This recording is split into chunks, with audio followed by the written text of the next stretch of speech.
네, 우리 아까 찬양을 많이 했는데 지난 주간에 어떤 목사님이 음악회를 가자, 그 찬양 콘서트에 가자, 그래가지고 제 아내하고 같이 갔어요.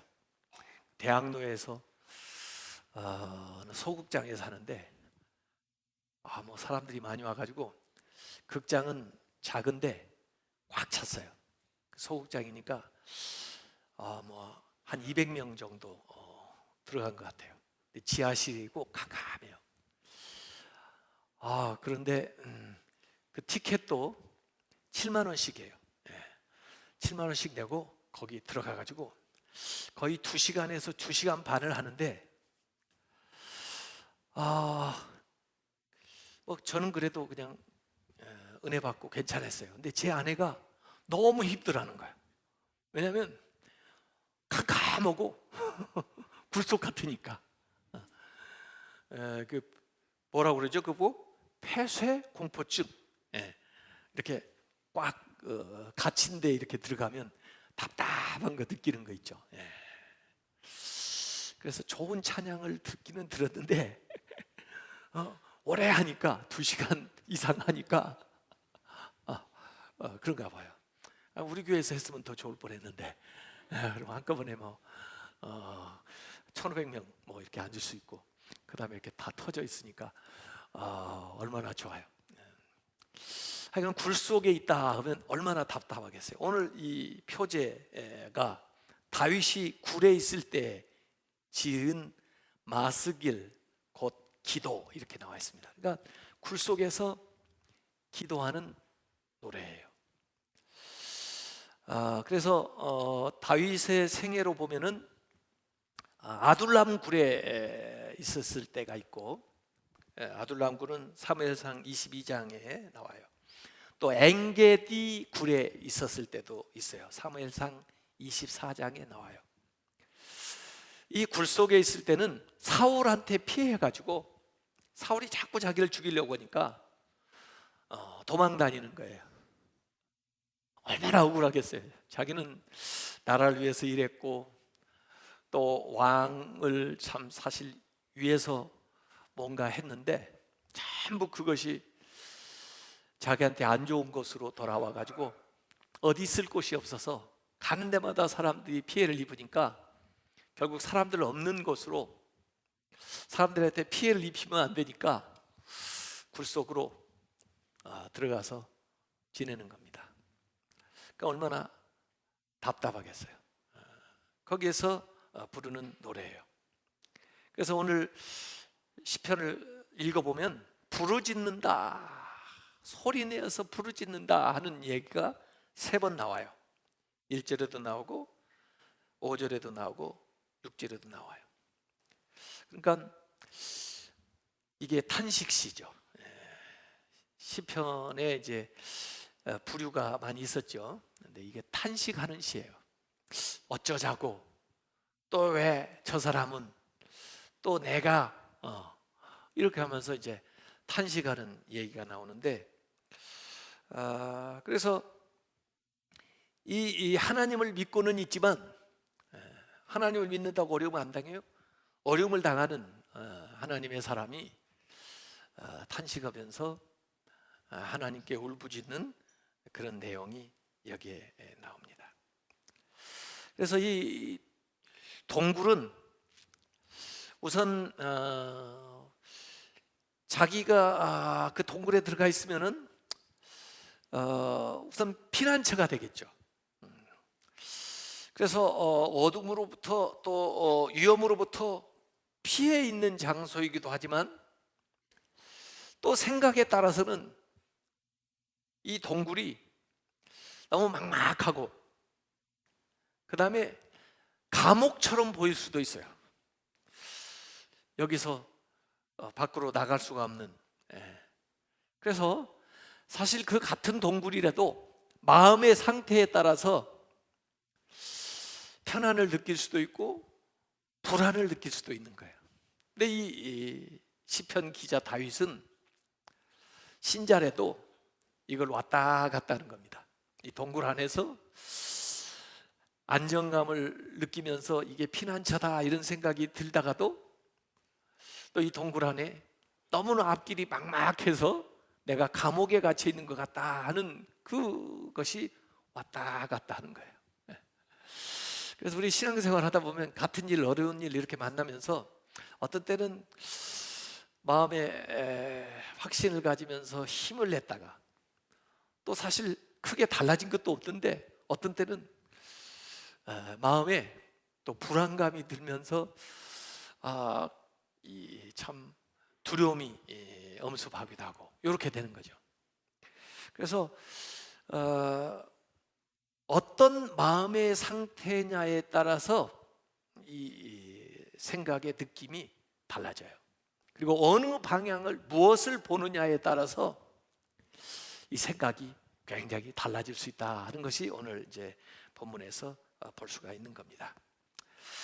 자, 그래서 우선 1절부터 3절까지 보면 바울의 우리가 내면을 이제 들여다볼 수가 있어요. 이 다윗의 내면을 들여다볼 수가 있어요. 다윗이 자기 내면을 보면서 이야기하는 내용이 1절부터 3절까지 나와요. 내가 소리내어 여호와께 부르짖으며 소리내어 여호와께 간구하는도다. 내가 내 원통함을 그의 앞에 토로하며 내 우환을 그의 앞에서 진술하는도다. 내 영이 내 속에서 상할 때에도 이렇게 주께서 내 길을 아셨나이다. 내가 가는 길에 그들이 나를 잡으려고 올무를 숨겼나이다.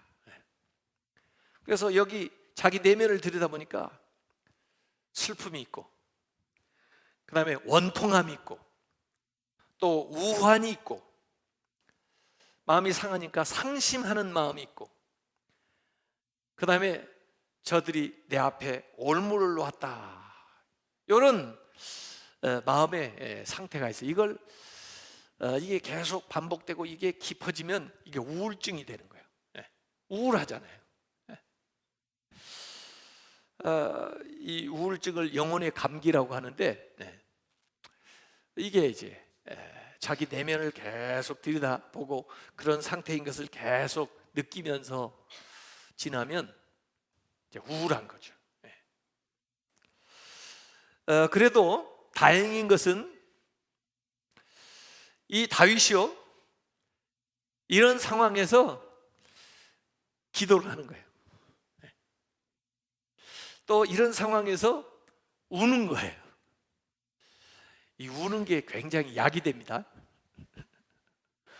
좀 우울하고 슬프면 우세요. 소리내서 우세요.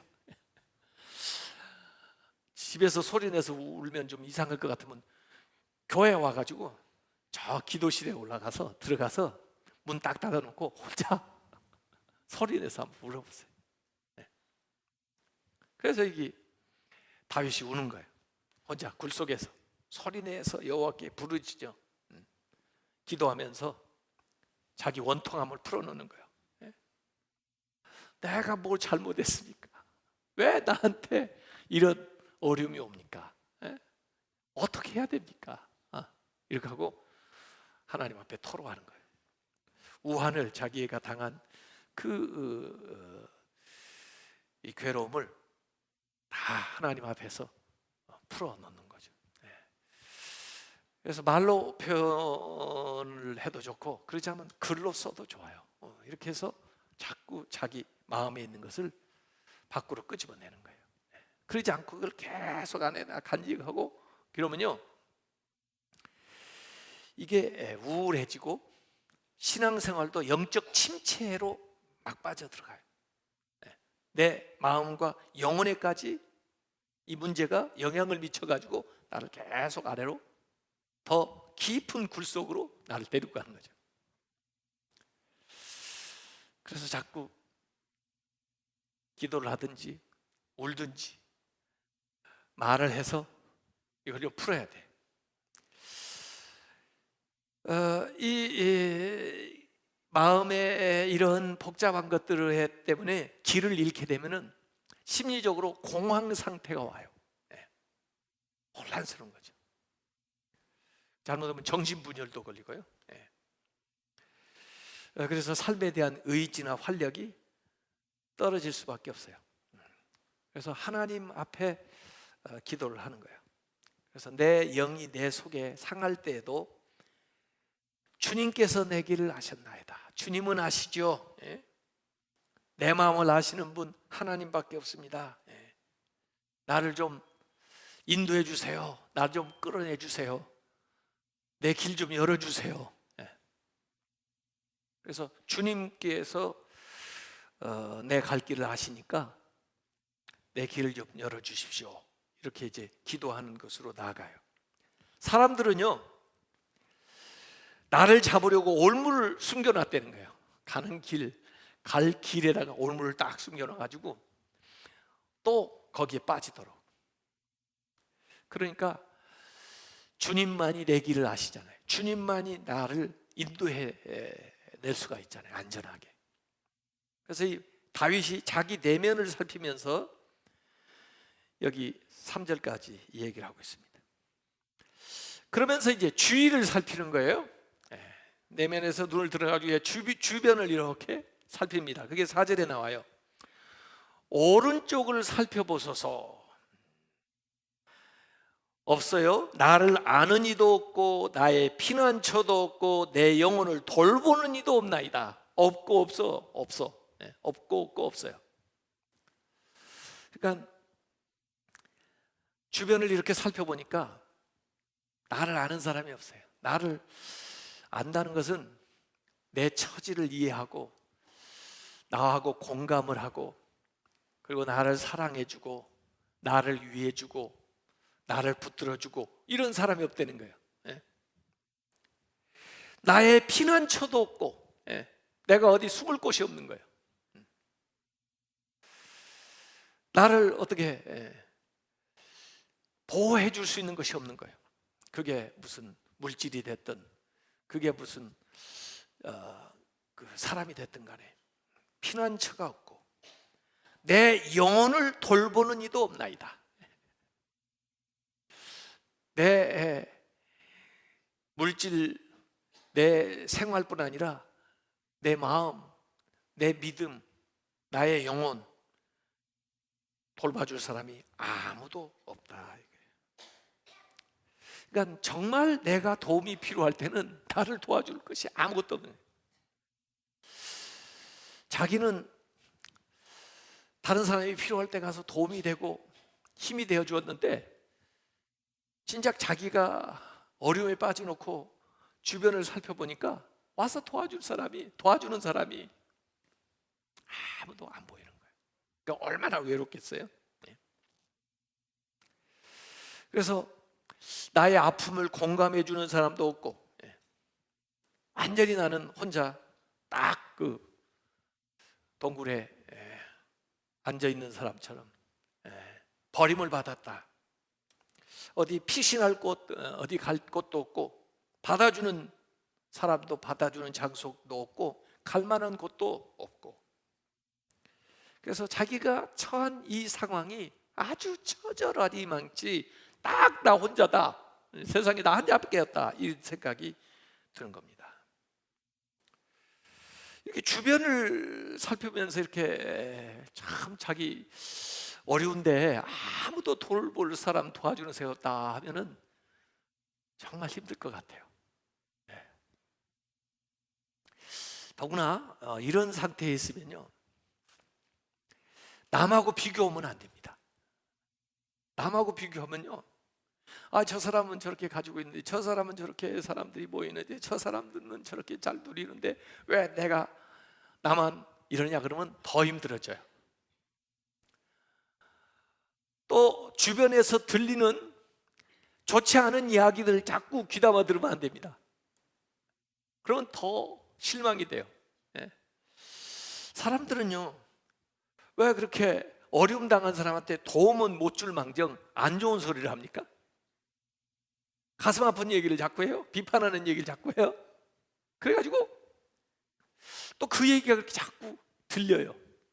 그래서 상처가 되는 거예요. 어려울 때는요 주변을 보면서 절대로 남하고 비교하면 안 됩니다. 그리고 자기를 비판하거나 비방하는 이야기를 들으면 안 됩니다. 요새는 말이에요, 뭐 설교를 해도 그렇고 무슨 글을 써도 그렇고요, 전부 이상한 댓글들을 다는 사람도 있습니다. 아니, 왜 밥 먹고 그렇게 힘이 나는지 남한테 안 좋은 글을 자꾸 올리는 사람도 있습니다. 왜 그래요? 그 심리가 뭐예요? 예? 또 연예인들이나 이런 유명한 사람들이 그런 글을 보고 굉장히 낙담을 합니다. 그래가지고 진짜 그 사람이 말하는 것이 진리처럼 딱 받아들여가지고, 아, 나는 정말 쓸데없는 사람이야, 정말 나는 죽어야 돼, 예? 뭐 이래가지고 이상하게 된 사람 많아요. 그래서 주변을 이렇게 살펴보면서 뭔가 위로를 얻으려고 했다가 오히려 상처를 받고 오히려 더 낙심이 되고 그렇게 어려움을 당하는 사람이 많아요. 그러니까 그 어려울 때는요, 교회로 오세요. 교회 와도 없어요. 그런 사람이, 우리가 좀 돌봐줘야 돼요, 그런 분들. 이번에 그 제천에서 화재가 일어났을 때도 가만히 보니까 뭐 다른 사람들은 몰라도 거기에 우리 교단 목사님 두 분이 이번에 화재로 돌아가셨어요. 그 중에 한 분, 박한주 목사님은 저하고 같이 신학교 다녔던 분이에요.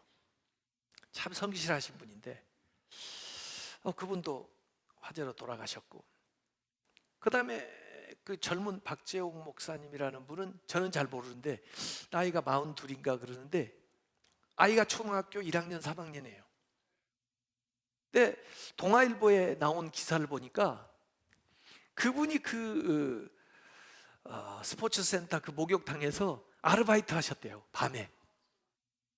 그러니까 아주 힘든 교회 목회를 하니까, 미자리 교회니까 교회 유지해 나갈 수가 없잖아요. 그래서 밤에 가서 거기서 아르바이트하고 오고 그랬는데, 지금 사람들이 추정하기를 그분이 거기서 일했기 때문에 그 누구보다도 그 지리를 잘 알고 있을 텐데 그분이 틀림없이 다른 사람 돕다가 못 빠져나왔을 거다, 그렇게 이제 추정을 하는 거예요. 그 사고 난 기사를 딱 보고 우리 최한식 장로님이 그 어려운 사람 도와주라고 했던 거 마지막 털어가지고 그 가족에 보내줬어요. 왜냐하면 그 사모님이 얼마나 힘들겠어요. 나중에야 도움을 받겠지만 지금은 얼마나 경황이 없을 때요. 그래서 바로 우리 김재용 목사님하고 가서 김현주 전사님이 가서 그 사모님을 만나고 위로해드리고 왔는데, 어쨌든 우리 주변에는요 참 착하고 성실하고 하나님 뜻대로 살려고 하는데도 불구하고 어려움을 당한 사람 많습니다. 주변에 이렇게 살펴봤을 때 도와주는 이가 우리가 돼야 되고, 피난처가 우리가 돼야 되고, 돌봐주는 사람이 우리가 돼야 되는데, 그러지 않으면 그 사람이 어떻게 살겠어요? 제가 오늘 우리 교인 한 사람한테 파이 하나 받았어요. 파이. 그 피칸 파이라고 그러나요? 그 파이를 하나 받았는데 그 파이 위에다가 편지를 이렇게 써가지고 저한테 주셨어요. 그래서 제가 한번 이 편지를 한번 읽어볼게요. 이분도요 아이 둘 데리고 사시는데 그 작은 아이가 시력을 잃어버려요. 아이가 이제 2살밖에 안 됐는데 안 보여요. 오늘 CTS 7천 미러클 팀에서 와서 그 가정 얘기를 좀 촬영을 하고 갔는데, 그런데도 참 믿음으로 살려고 그래요. 그분이에요. 한기채 목사님께 안녕하세요. 중앙성결교회 성도 신현미 가족입니다. 지난번 다은이의 소식을 듣고 목사님께서 저희를 찾아주셨을 때 저는 뜻하지 않은 목사님의 배려에 너무 감사했습니다. 상황이 여의치 않았던 찰나에 저희를 위해 모두가 기도해 주시고 보이지 않는 곳에서 많은 도움을 받았던 것 같습니다. 처음 교회에 왔을 때도 저는 목사님의 설교가 너무 제 마음을 다독여 주시는 듯하여 많은 눈물을 흘리기도 했습니다. 지금도 목사님의 설교를 들으며 다시 한번 더 희망을 품기도 하고 위안을 받기도 합니다. 당시에도 지금도 저는 늘 봉사보다는 제가 도움을 받고 있습니다. 물질적인 것을 떠나서 전도사님과 구역 목사님들의 배려로, 응원으로 귀중한 선물을 받고 있는 듯합니다. 그래서 늘 감사드리고 죄송한 마음도 듭니다. 2017년도도 오늘 마지막이에요. 목사님께서도 오늘 행복한 연말 마무리 되시는 하루였으면 하고요.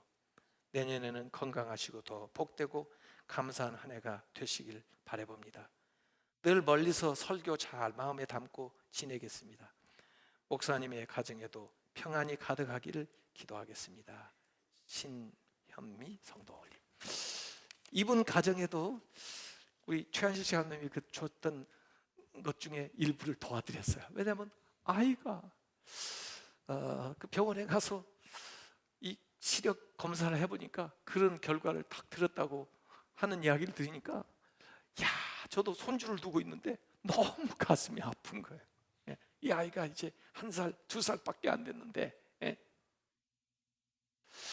정말 인생을 선하게 바르게 살아가려고 하는 사람들도 이렇게 고난을 당합니다. 그래서 나만 딱 저 굴 속에 혼자 들어 앉아 있는 것처럼 보여요. 안을 봐도 답답하고 주변을 살펴봐도 도와줄 사람이 없어요. 그래서 5절부터 7절까지 다윗이 이제 위를 봅니다. 안을 봐도 별거 없고 전부 안에 슬픔, 원통, 우한, 상실, 올무 뭐 이런 거. 밖을 봐도 없고 그러니까 위를 보는 거예요. 그래서 여호와여 내가 주께 부르짖어 말하기를 주는 나의 피난처시오 살아있는 사람들의 땅에서 나의 분기짓이라 하였나이다. 주는 나의 레퓨지, 피난처. 주는 나의 분깃, my portion.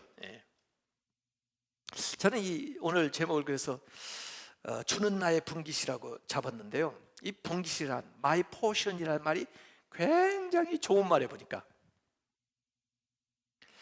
원래 이 말은 어디에서 나왔냐면 하나님께서 이 이스라엘을 이제 광야에서 가나안에 들이기 전에 그 지파 숫자대로 그 땅을 가나안 땅을 나눠주는 거예요.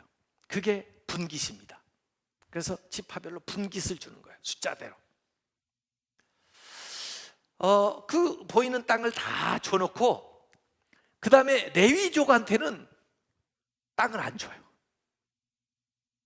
그 대신 레위족한테는 뭐라고 하나님 말씀하냐면 내가 너의 분깃이다 그래요. 하나님이 너의 분깃이다. 어떤 게 낫겠어요? 보이는 땅을 기업으로 받은 게 좋겠어요? 하나님을, 보이지 않는 하나님을 나의 분깃이라는 게 좋겠어요? 하나님이 좋습니까? 여러분이 믿음 있는 사람들이에요. 믿음 없는 사람들은 아니 그게 뭐야? 보이는 게 낫지. 아니 땅은 하나도 안 주고 하나님이 나의 분깃이라 그러면 뭐야? 뭐이 좋아? 아무것도 안 보이는데, 아무것도 안 가졌는데. 그런데요, 이 말이 성경에 가만히 보면요, 신명기 32장 9절 오늘 저녁에 제가 이 말씀을 할 겁니다. 오늘 저녁에 읽을 말씀에 이 대목이 나와요. 신명기 32장 9절에 하나님이 뭐라고 하셨냐면은 너희가 나의 분깃이라. 하나님이 그래요. 이 가나안 땅을 다 저들에게 나눠주고 그러면 하나님은 뭐예요? 하나님이 다 그 땅을 주었는데 하나님 것은 어디 있냐 말이에요. 하나님 것은 레위족도 그렇다고 치고 하나님 것은 어디 있냐고요. 근데 하나님 그들 다 나눠주고 너희가 내 분깃이다 그래요. 마치 부모가 자녀들에게 먹을 걸 다 이렇게 나눠주니까 애들이 배고파서 막 먹다가 정신 차려보니까 어머니는 안 먹고 있거든. 엄마는 왜 안 드세요? 야, 너희들이 잘 먹는 거 그게 엄마는 기쁨이야. 난 안 먹어도 배부르다. 너희들이 먹는 거 먹었어. 그런 식이에요. 하나님이 이들에게 땅을 다 나눠주고 너희가 내 분깃이다 이렇게 얘기하시는 거예요. 하나님이 너희가 내 분깃이다 이렇게 말씀하는 것처럼 왜 우리는 하나님이 나의 분깃이라고 얘기 못하냐고요. 근데 다윗이 이 얘기를 하는 거예요. 여기 왜냐하면 보이는 게 아무것도 없어. 보이는 게 아무것도 없어요. 주어진 게 아무것도 없어요. 자기는 정말 어디 설 땅도 없어요. 그래가지고 지금 동굴 속에 들어와 있잖아요. 그러니까 진짜 자기가 생각해도 아무것도 없는 거야. 그런데 이 사람이 발견한 게 하나님이 나의 분깃이다. 하나님이 나의 분깃이다. 하나님이 나의 피난처시다. 주변을 보니까 어디 피할 데가 없어요. 도와줄 사람이 아무도 없어. 그래서 하나님이 나의 피난처십니다. God is my refuge. God is my portion. 이렇게 얘기하는 거예요. 응? 그래서 하나님이 나의 도피성입니다. 하나님이 나에게 상급이십니다. 하나님이 나의 기업이십니다. 이렇게 얘기를 하는 거예요. 근데 사실 이것만큼 사실 믿음의 눈으로 보면 완벽한 피난처가 없죠. 믿음의 눈으로 보면 이것만큼 큰 포션이 없죠. 큰 기업이 없죠. 네. 그걸 이 동굴에서 발견한 거예요. 사실 동굴이 왜 다윗에게 필요하냐? 훈련이 필요하니까. 다윗이요 그냥 왕이 돼서 보세요. 그냥 골리앗을 무너뜨리고 승승장구해서 왕이 되어봤어요. 이렇게 훌륭한 왕 못 됩니다. 그에게도 이 광야가 필요하거든요. 그의 동굴이 필요해요. 그의 훈련이 필요하거든요. 이 훈련을 통해서 그가 새로운 시대를 준비하고 새로운 왕이 되는 거예요. 하나님 마음에 합한 사람이 되어가는 과정이에요. 그래서 눈물겹지만 하나님이 그 훈련을 받도록 내버려 두는 거예요. 근데 거기서 다행히 자기가 의지할 것을 사람으로 삼지 않고 물질을 의지하지 않고 위를 보는 거예요. 그리고 하나님이 나의 피난처군요. 하나님이 나의 기업이시군요. 나의 분깃이군요. 이걸 깨닫게 되는 거예요. 그래서 나는 비천하고 나는 약합니다. 그들에 비해서. 그러나 하나님께서 나를 핍박하는 자들에게서 나를 건지십니다. 이렇게 고백을 하는 거예요. 사실 다윗을 도와줄 사람은 없습니다. 누구도 못 도와줘요. 왜? 사울 왕이 나서서 왕이 죽이겠다는데 어떻게 누가 나서서 다윗을 도와줍니까? 누가 왕보다 더 힘이 세서 왕을 막아줍니까? 하나님 아니고는 다윗을 막아줄 사람이 없어요. 다윗을 도와줄 사람이 없어요. 그래서 안을 봐도 가능성이 없고 주변을 봐도 가능성이 없으니까 위를 보는 거예요. 하늘을 이렇게 보면서 미래를 전망하는 겁니다. 그래서 7절에 결론적으로 내 영혼을 옥에서 이끌어내사. 이 옥, 지금 이 감옥 같잖아요. 동굴이 안으로 들어가면 더 힘들어요. 이 옥에서 이끌어내사 주의 이름을 감사하게 하소서.